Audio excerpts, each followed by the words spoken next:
Hello, jenniferangelinapetro here with my deck of I Love Unicorn cards. And the reason I have my deck of I Love Unicorn cards is because I'm going to teach you a math game for your third, fourth graders. And I can guarantee you they will love it. And if they don't, you can contact me for a full refund of this free video I'm making of my own time and volition. Anyway, 99 is a game I learned from a dear friend of mine when I was helping her teach a fourth grade in a Quaker school. Now, I've never seen this deck of cards, and actually, it's really not a very good deck of cards to play this game with. Because they're all really pretty and not as color coordinated as they ought to be to explain this game. So, sometimes I question my sanity, but my unicorn said I'm fine. Unicorns exist, walk softly and wear a big horn. Yeah, lots of sweet unicorn sayings. However, I'm fabulous. So are you. Make your life story so amazing that unicorns have a hard time believing it. A friend told me I was delusional. I almost fell off my unicorn. I don't really like those ones that joke about mental health because I have been delusional and I am insane in some respects. Anyway, unicorns are horses with style. Always be yourself. Unless you can be a unicorn, then always be a unicorn. Unicorns are awesome. I am awesome. Therefore, I am a unicorn. So, you did not click on this video to watch me play with unicorn cards and read them to you. So, I'm going to have to find a regular deck of cards in order to teach you this game. I will say that, so I was a Waldorf teacher for a lot of years, and I taught this to my students, and there are some in the Waldorf police department that think introducing playing cards to third and fourth graders is, I don't know, it'll damage the student's liver or some shit like that.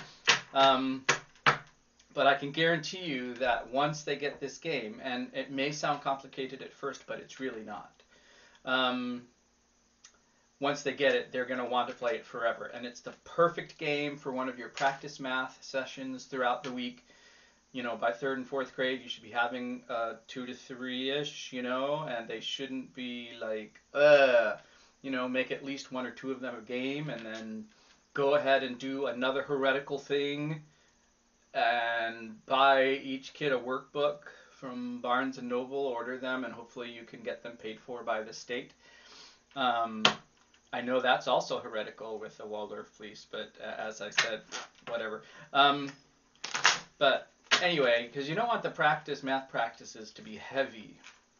It's homeopathic touches and fun. Try to make it not drudgery. So anyway, I'll see you in a little while, which might end up being a few days. And I need to find a deck of cards that I can actually teach you the game with. Sorry, I'll see you later. Keep watching this video because it's going to be on this same video. You don't have to exit out right now. Okay, I'm just going to say I'll be right back. And yeah, stay right there.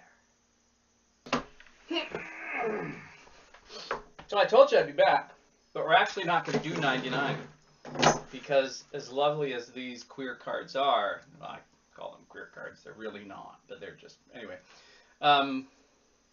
they need the more traditional colors of the cards, the blacks and the reds.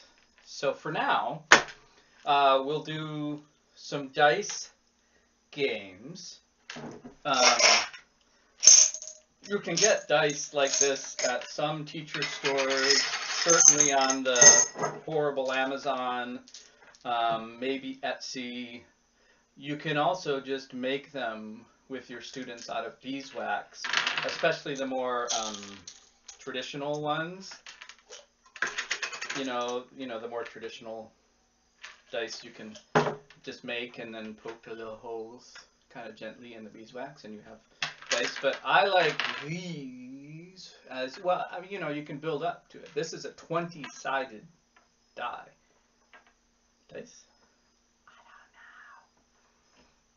And you roll it, and then you roll another one, and the two numbers that the student gets, in this case 10 and 16, they have to add together.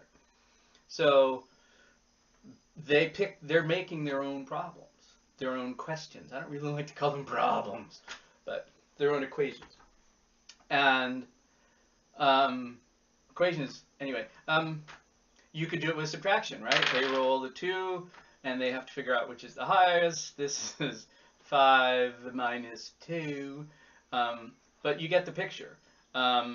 You could also use something like this.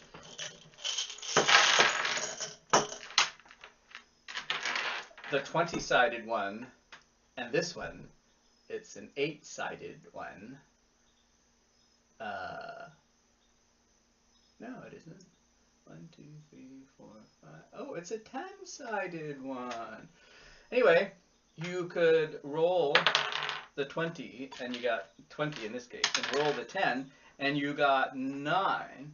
And if you're really studying some higher multiplication, they could multiply those together or divide them. So it's good in that way. Another game, I don't have them to show you, but I went to some store. I don't remember where I bought them, but I bought 4 or 5 big fuzzy dice.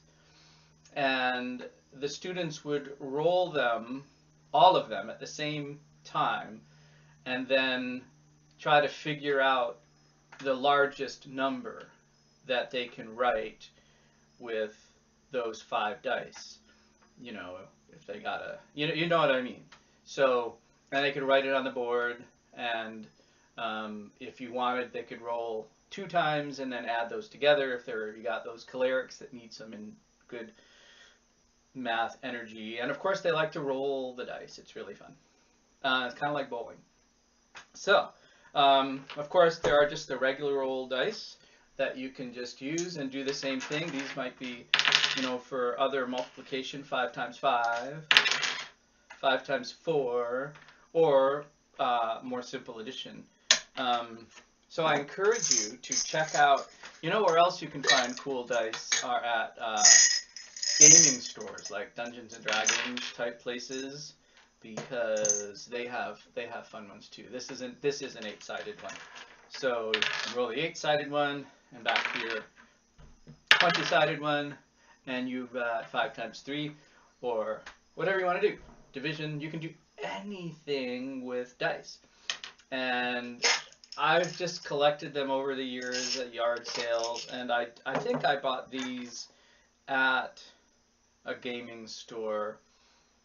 But I have some other really beautiful Dungeons and Dragons dice and from other games, and they work perfectly, and they're really cool. They're expensive, so but I'm one of the wackadoodles who will spend $6 on one of these silly things. So anyway, that's some dice math. Lots of possibilities. Totally lots of possibilities.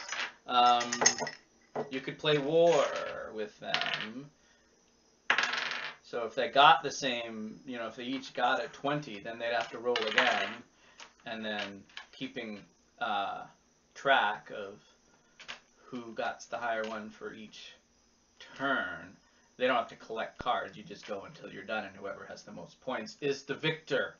And the other one is a loser, a horrible, no good. I'm kidding, right? You don't even have to keep score. It just can go along with the game. Yeah? Oh, yeah, I got 18, you got 19. All right. And keep going. Please, whatever you do, whatever kind of game you play, whether it's a dice game or you write 2 equations on the board and you divide the room into teams, please don't ever divide them by gender. Don't ever do that again. Do not ever address your class. And now, boys and girls. Gender's not a binary system. It's not a spectrum. It's a galaxy. And you may very well have students in that room who do not know which gender or what gender they are. And inside it makes them feel shitty. Let's say their body, they appear as a boy in what more traditional people would say, but inside they know they're a girl. Or they know they're gender neutral. And then they have to pick, and it's just, ugh. So just say, hey kids, hey lovely 4th grade, and if you want to divide the class into groups, do it by 1 and 2s or 1, 2, 3s, and mix them all together. Alright, so tomorrow I'm going to get a regular deck of cards and show you 99, but for now, you have dice games, math dice games for, I mean, really you could do 2nd on up. I don't think I introduced them till 3rd grade. I don't remember if the Waldorf police came after me, but if they did, I probably nodded politely, thought fuck you, and then just did it anyway. You do what's right for your class. Wow, this dice is really pretty, but I don't have ADHD or anything. So yeah, enjoy, and this could be another perfect game activity for one of the extra math classes that you're going to do. And you know, oh yeah, the same principle applies to the game I said about buying the really big fuzzy dice. You know, you could roll 5 dice at a time, and then they have to make the largest number. So in this case, it would be 6. Be right there. Yeah. 65,331. Have fun. You can do really fun stuff like that. Anyway, bye. Thanks for watching. I hope you have a fantastic school year. I'm not teaching again this year because schools don't want trans women teachers, them poop heads, for elementary school at least. Not that I can find. But that's okay. I'm making this video mainly for my friend Paula, but it's for you too.